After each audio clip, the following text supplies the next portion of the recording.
Okay, bismillahirrahmanirrahim. Assalamualaikum warahmatullahi wabarakatuh. Okay, jap, nak check dulu.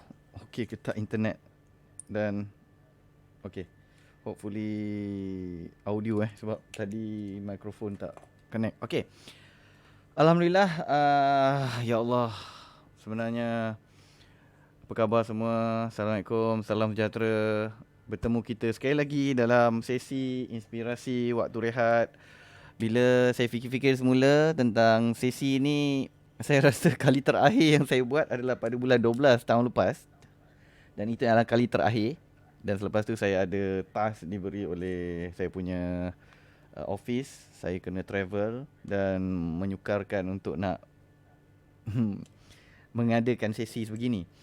Tapi untuk makluman semua, sebenarnya inspirasi waktu rehat ni sebenarnya saya akan live pada waktu rehat. Waktu rehat lah, pukul 1. Selalunya lah pukul 1, satu suku. InsyaAllah saya akan kongsikan apa sahaja berkenaan dengan education dan mungkin experience yang pernah saya lalui. Just saya share, there's no right or wrong. Just ada beberapa perkara yang mungkin boleh kita fikirkan. Sebagai contohnya macam mungkin minggu depan saya akan bercerita tentang ataupun sesi yang akan datang sesi yang akan datang insyaAllah hari Isnin nanti. Saya akan bercakap tentang kemahiran digital. Kemahiran digital tu adalah awareness saya sangat tinggi. Tapi untuk hari ini, saya just nak share because ada ramai pelajar-pelajar saya yang sedang menjalankan sesi latihan mengajar dan pada masa sama, tim saya pun ada bertugas sebagai pendidik, guru. Dan saya harap sedikit sebanyak perkongsian pada hari ini membantu sedikit lah. Membantu ataupun memberi sedikit gambaran berkenaan apa yang perlu kita sediakan sebagai pendidik. Yang ini yang penting. Ini nasihat untuk diri saya juga. Dan hopefully saya dapat... Sekejap nak dengar. Okay, sound okay.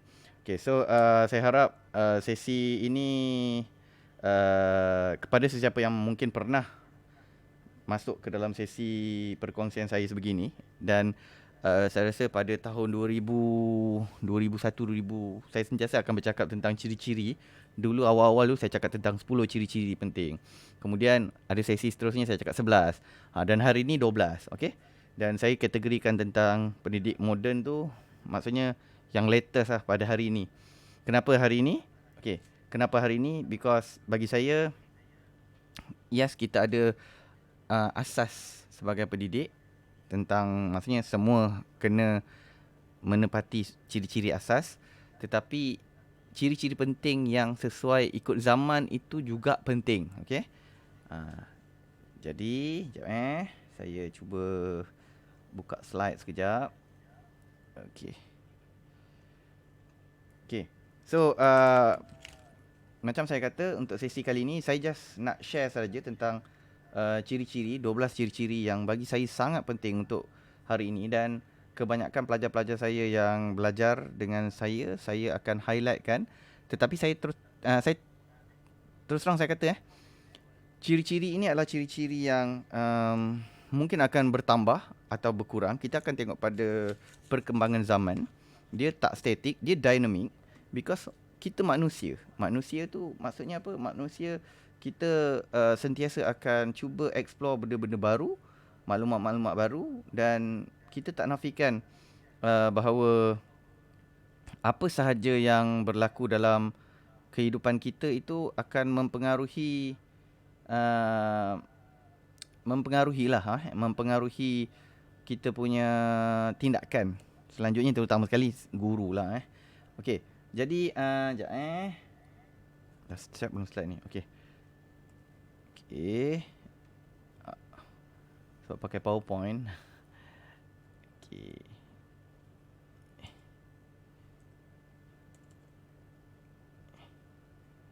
Okey. Okey. Jadi betul ni. Okey. So kita akan tengok okey, hopefully keluarlah dah keluar dah tu. Dan saya harap dah boleh nampak slide yang cuba saya kongsikan.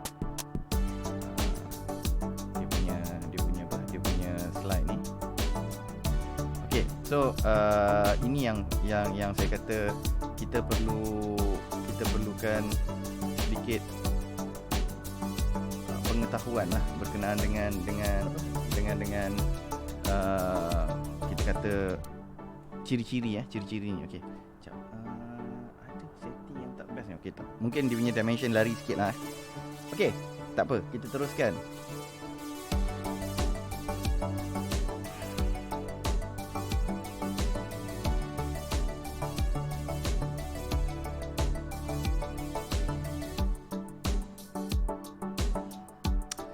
Okey. So, saya akan mulakan selalunya saya akan mulakan dengan kod ni. Terus terang sekali lagi, ini semuanya bukannya kitab suci yang tak boleh berubah. Saya suka gunakan kod ni. It's not right or wrong, tapi based on how you manage lah, you buat, you amalkan, you apply. Okay. Jadi kita anggaplah bila ada perbezaan pandangan tu satu benda yang sangat baik untuk diri kita lah. Okay, hopefully you all positive. Dalam sesi ni kita mulakan dengan positif. Kalau ada apa-apa mindset sebelum mengikuti sesi ni, mungkin kita boleh kosongkan dulu supaya kita dapat maklumat-maklumat baru supaya boleh difikirkan. Okay, so ada apa yang kita kongsikan ni, mungkin kalau kita boleh terima, kita proses, kita fikirkan, dan mungkin kita boleh gunakanlah dalam sesi yang akan datang. Okay, saya teruskan. Okay,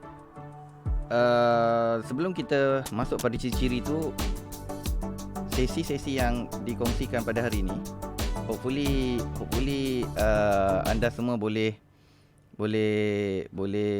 ialah macam saya kata positif, tetapi ambil dia sebagai data.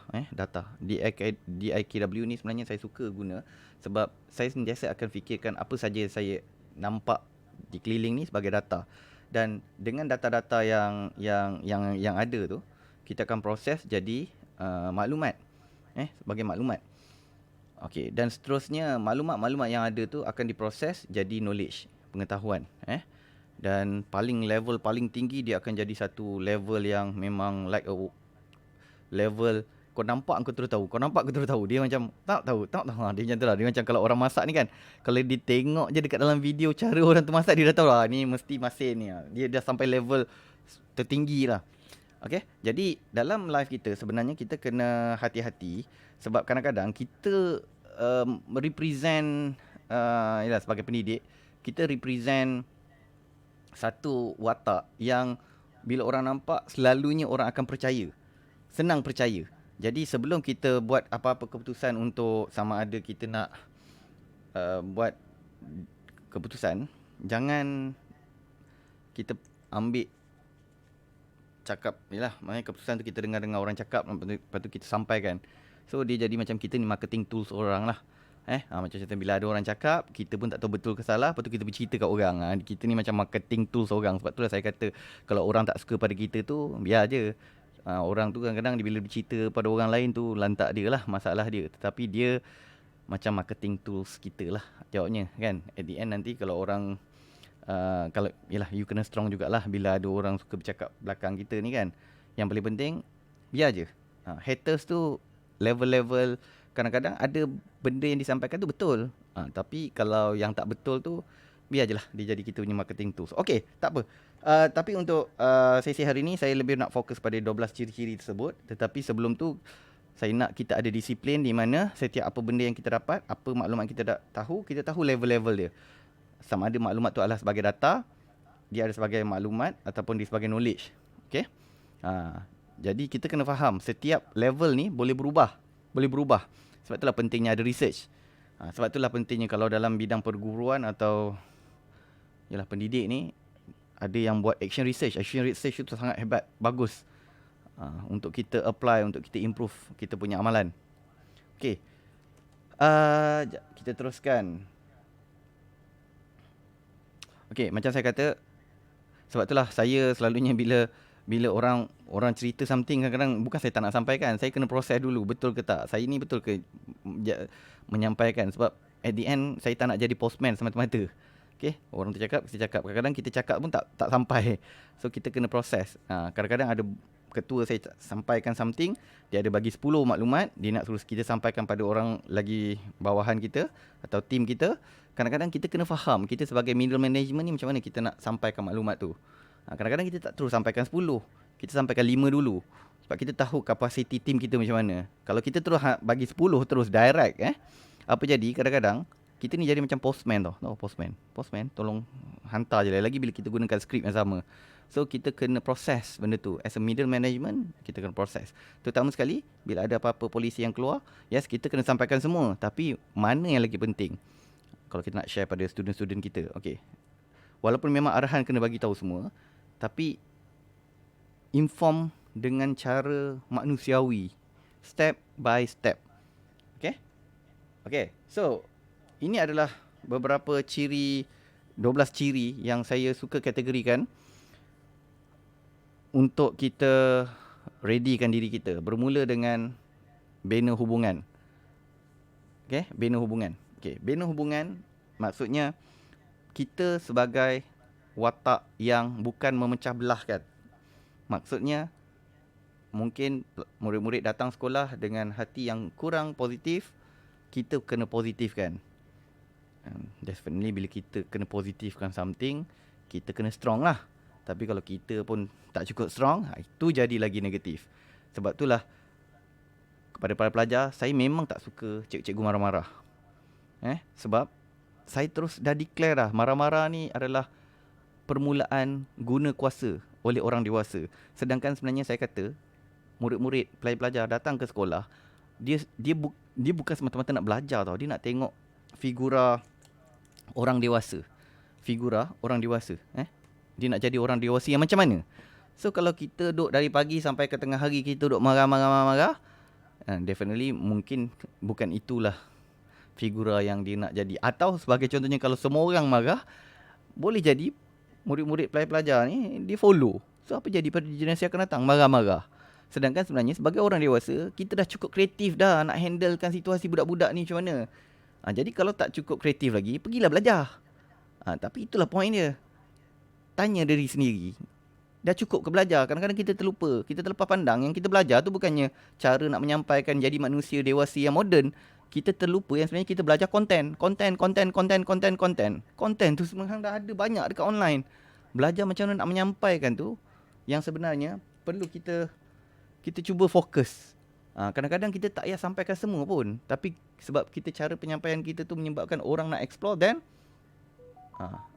dia membantulah budak-budak boleh explore lebih lagi daripada apa yang kita nak sampaikan. Okay? Bina hubungan.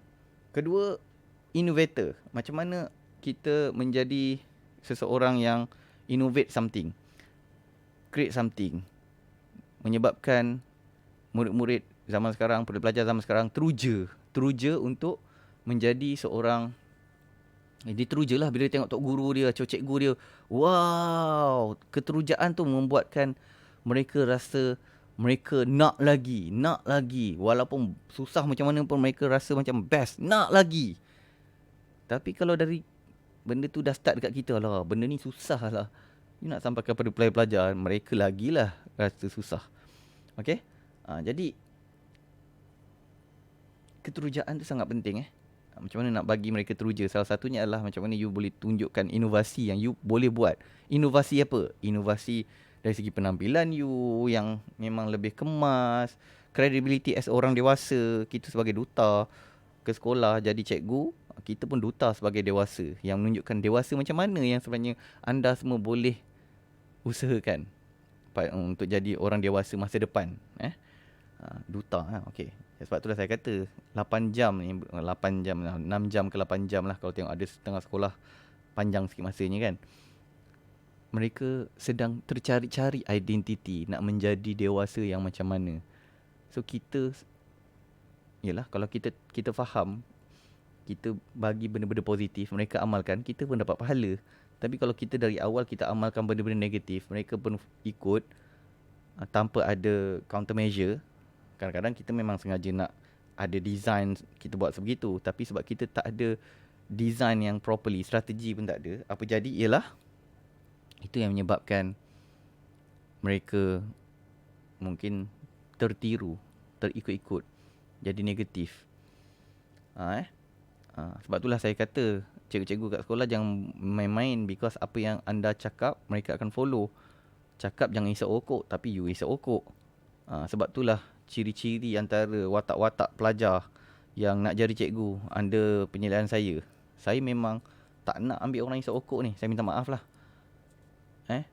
Sebab kalau dari awal dah bermula dengan yang benda-benda haram, jadi secara tak langsung dia akan efek semua. Jadi sebelum terjebak, dari awal saya akan kontrol. Orang lain nak ambil, terpulang. Tapi saya sangat-sangat sensitif tentang hal-hal yang berkenaan dengan haram-haram ni. Kita dah tahu kan benda-benda haram tu apa, so kita buat juga. Lepas tu nak menghalalkan yang haram-haram ni. Okey, tak apa, itu abaikan. Okey, seterusnya, learner. Setiap masa, setiap waktu dan ketika, kita kena belajar benda-benda baru. Sebab itulah indikator macam mana kita nak tahu kita kena belajar benda baru adalah bila kita rasa kita dah selesa. Wah, seronoknya. Wah, bestnya. Sebenarnya kita dah start kena belajar lain. Sebab kalau tak, kita tak akan terikat-ikut dengan perangai yang memang kita nak. Ya, kita tak nak berubah sangat ni. Berubah tu satu benda yang sangat penting. Sebab itulah selalunya saya kata dalam life, kita memang kena berubah selalu. Sebagai learner, kita belajar. Kita kena sentiasa berubah. Berubah, memang hari-hari kita berubah. Tapi bukan berubah itu yang kita perlukan. Perubahan yang lagi penting adalah perubahan yang signifikan. Okey. Perubahan yang bermakna. Bila kita belajar sesuatu benda baru, sebab hari-hari pun kita semualah, saya pun belajar. Semalam pun saya jumpa muallim-muallimah saya pun saya belajar juga benda-benda hal-hal agama yang memang bukan bidang saya. Kita belajar benda-benda baru supaya kita boleh improve life kita. Dan perubahan yang kita nak sebenarnya bukan setakat perubahan. Kita nak perubahan yang signifikan. Okey, sebagai contohnya, saya bagi satu contoh. Apa beza perubahan dan perubahan signifikan? Dalam life, perubahan tu penting. Tapi bukan itu segala-galanya. Perubahan yang signifikan tu lagi penting. Contoh, pelajar A, ini dalam numbers, saya nak contoh yang paling mudah dalam sesi ni. Pelajar A ni, Ali, markah dia 79. Okey, 79 markah. Dia A tolak. Si Abu ni, Ali dengan Abu Ali 79 markah dia, tolak. Abu ni 75, tolak juga. Tiba-tiba ada pertambahan markah. Bayangkan je, ada pertambahan markah. 79 jadi 81, 75 jadi 77. Sebenarnya kedua-dua ni ada perubahan. Tapi beza dia satu signifikan, satu tak signifikan. Perubahan yang signifikan tu ialah Ali yang asalnya 79, dia naik jadi 81. Daripada A tolak jadi A. Tetapi si Abu ni tadi, daripada 75 jadi 77, dia still A tolak. Dia still ada perubahan. Tapi beza dia, satu signifikan, satu tak signifikan. Kalau ayat yang paling kita nak faham, perubahan tu berlaku tapi tak ada makna. Yang Ali ni tadi, perubahan tu berlaku dan bermakna. Okay? So, sebagai belajar, kita belajar. Hari-hari kita belajar. Tapi masalah sekarang ni, kita duk belajar. Tapi tak ada action. Tak ada hasil. Dia lebih kurang macam kalau selalu dengar meeting. Tapi hasilnya tak nampak. Dia ada perubahan tapi tak signifikan. Tak ada makna. Okay? Mungkin maknanya ambil masa sangat panjang lah. So, masa tu sangat crucial jugalah. Okay, tak apa. Learners. Okay, seterusnya, leaders. Lead. You confirm berada di center of semua orang, student-student you. Bila you bercakap, mereka akan tumpukan perhatian. Bila mereka tak tumpukan perhatian, macam mana leaders? You menggunakan pendekatan apa? Pendekatan yang lebih demokrasi, komunis, dictatorship? Tak pandang. Weh, pandang sini. Aku nak macam tu. Still you as a leader. Tapi, kita kena ingat, mereka ni adalah manusia yang baru nak hidup. Maksudnya mereka sedang membesar. Mereka tercari-cari manusia macam mana. Dan kita pun tahu kebanyakan yang berlaku dalam masyarakat kita ialah selepas COVID ni ada hal-hal cabaran dalam keluarga. Kadang-kadang bukan mereka tak boleh benchmark keluarga, tapi kita kena faham ketempangan yang berada. Tak semua keluarga perfect ataupun mampu menyediakan macam-macam. Okay, jadi di sekolah lah kita nak bagi feel seronoknya datang sekolah. Keseronokan mereka bila dapat bersama dengan kawan-kawan. Sebab itulah hal-hal kalau kita nampak ada murid-murid atau pelajar-pelajar yang dia silo-silo ni, kalau boleh kita cubalah pecahkan dia punya, biarkan dia berkawan. Sebab silo baik kau pergi homeschooling je seorang kan. Dekat sekolah, kekuatan dia adalah bila ramai-ramai tu ada. Okay. So learners, leader dah. Okay. Inklusif. Bila dah katanya ramai datang ke sekolah, definitely takkanlah kita nak biarkan semua belajar benda yang sama. Semua fikir benda yang sama. Ya, saya tak nafikan. Memang ada satu level asas yang semua kena capai. Macam kita falsafah pendidikan negara kita. Kita kata apa, Jerry's kan, semua tu. Memang itu level paling asas.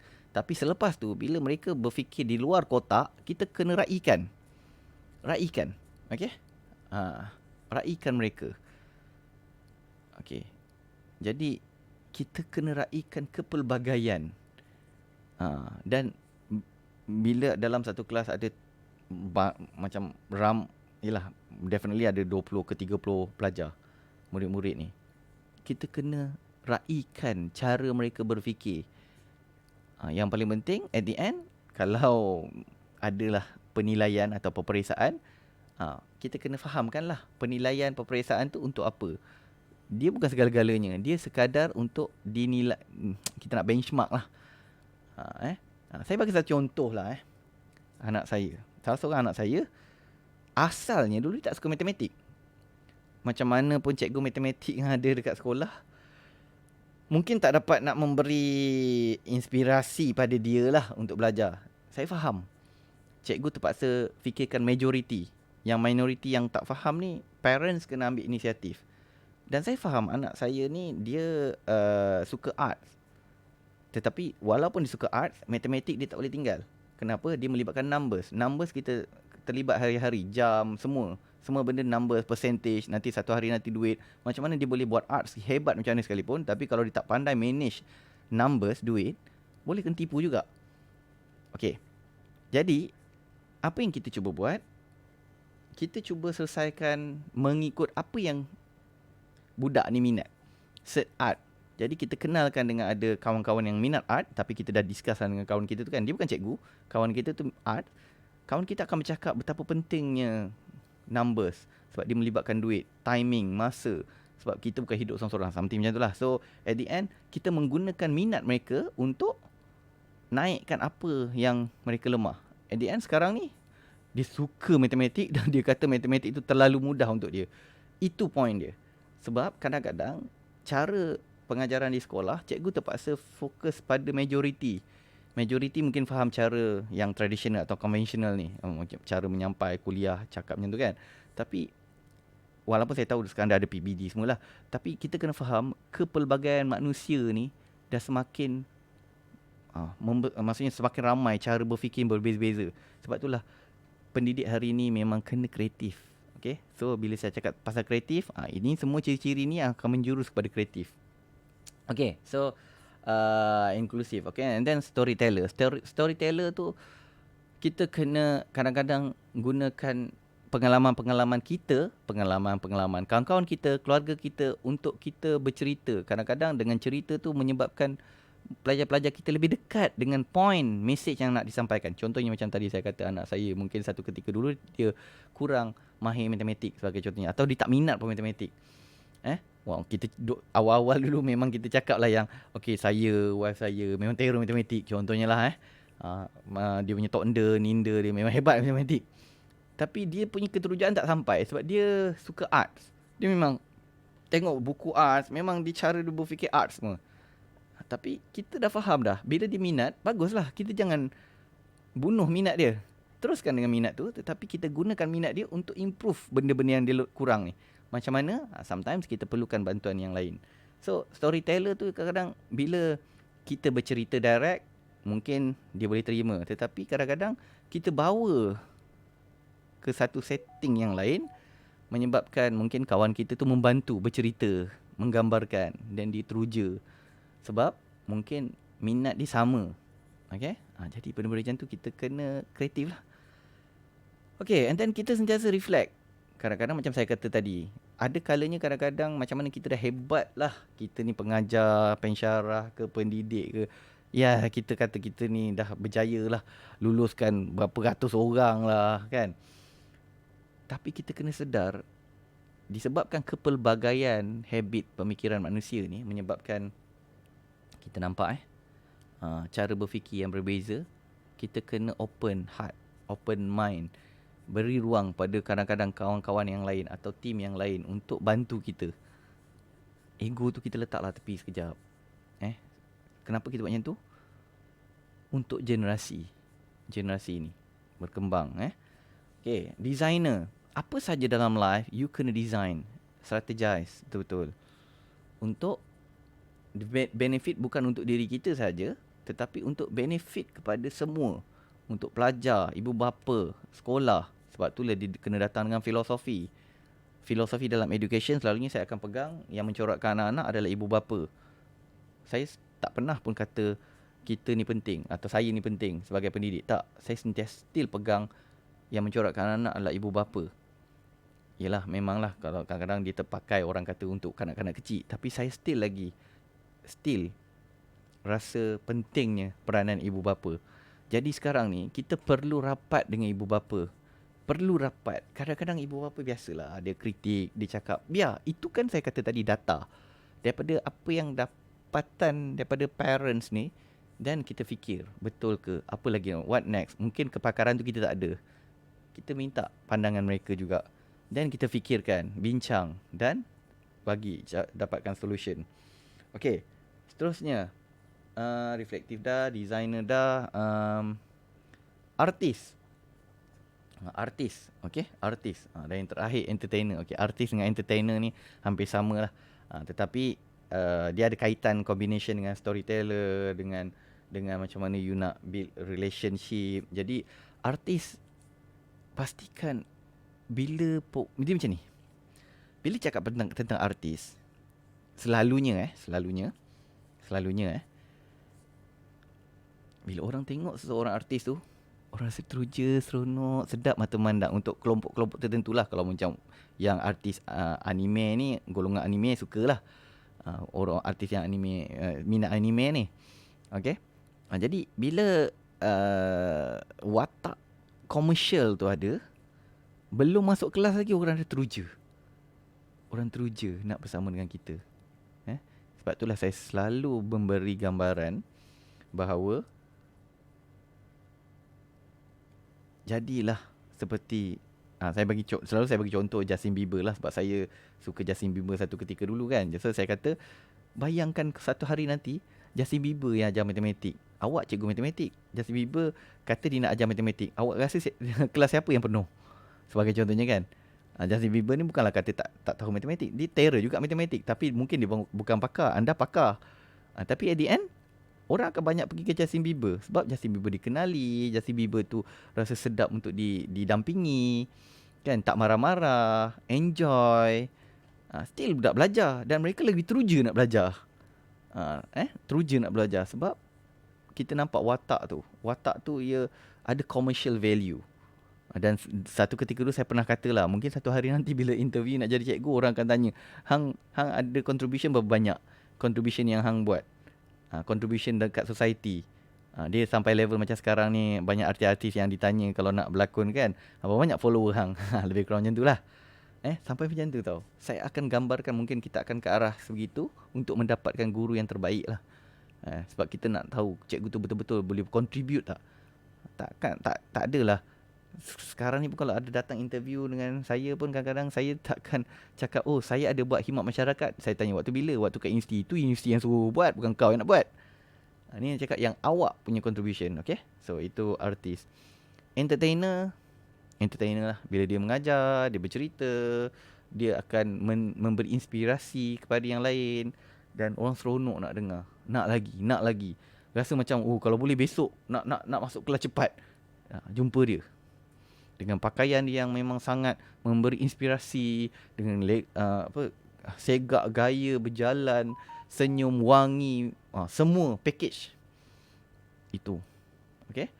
Dan semua ni akan membuatkan kita ada network yang hebat. Sebab student-student kita akan dewasa, dan bayangkan student-student tu akan dia macam teruja dengan kita. Teruja dengan kita ni mungkin sampai ketua nanti dia akan ingat kita ni mungkin mengubah cara pemikiran, cara kehidupan dia, dan memberi inspirasi untuk dia terus positif dan maju dan seterusnya. So just imagine lah. Dan di situlah kreativiti, macam mana kita nak start kreatif untuk handle jenis-jenis pelajar yang banyak ni kan. Okay. Sebab itulah saya kata bila ada pelajar yang mungkin agak nakal, agak problem, bukan problem lah, ada memberi cabaran ni, bagi saya itu bagus. Sebab at least kita akan reflect diri kita, adakah kita mampu untuk mengatasi handle situasi-situasi pelajar-pelajar ni atau pelajar-pelajar ni lah Okay, so saya rasa itu saja perkongsian saya pada hari ini. Perkongsian saya yang hampir 30 minit ni, dan saya harap sedikit sebanyak memberi sedikit gambaran bagaimana kita nak bawa diri ataupun apa lagi yang kita nak improve. Nak improve content, improve lah, bagus lah. Tapi improvekan jugalah cara cara penyampaian. Kalau selalu saya memang akan galakkan sudut saya sentiasa akan ada cermin tau. Sebab kalau kau tengok cermin muka kau pun kau tak nak tengok, ini kan pula orang lain. Sama juga kadang-kadang cuma kau bau, kau punya mulut, kau bau kau punya badan. Kalau orang pun kalau kau pun bau badan sendiri, bau mulut sendiri pun tak selesa, ini kan pula orang yang keliling. So improve lah diri. Itu tanggungjawab kita. Sentiasa nak memberi inspirasi kepada anak-anak murid kita untuk belajar dan terus lebih maju. Okey, jadi saya rasa itu saja untuk perkongsian hari ini, dan insyaAllah kita akan jumpa lagi pada sesi yang akan datang. Jadi sekiranya sesi ini memberi manfaat, saya mohon kali ni saya memang akan cakaplah mohon, sharekan, kongsikan pandangan ni, mungkin boleh fikirkan, boleh komen, boleh macam-macam lah. Boleh, maksudnya terutama sekali mungkin boleh kembangkan lagi ilmu ni, dan mungkin kongsikan lagi dekat bahagian bawah. Itu belum lagi kita bercakap tentang teknologi tau. Ini kita cakap benda-benda asas je dulu, filosofi as a educators ni. Jadi itu saja. Sekian, wabillahi taufiq wal hidayah. Assalamualaikum warahmatullahi wabarakatuh. Thank you semua. Jumpa lagi.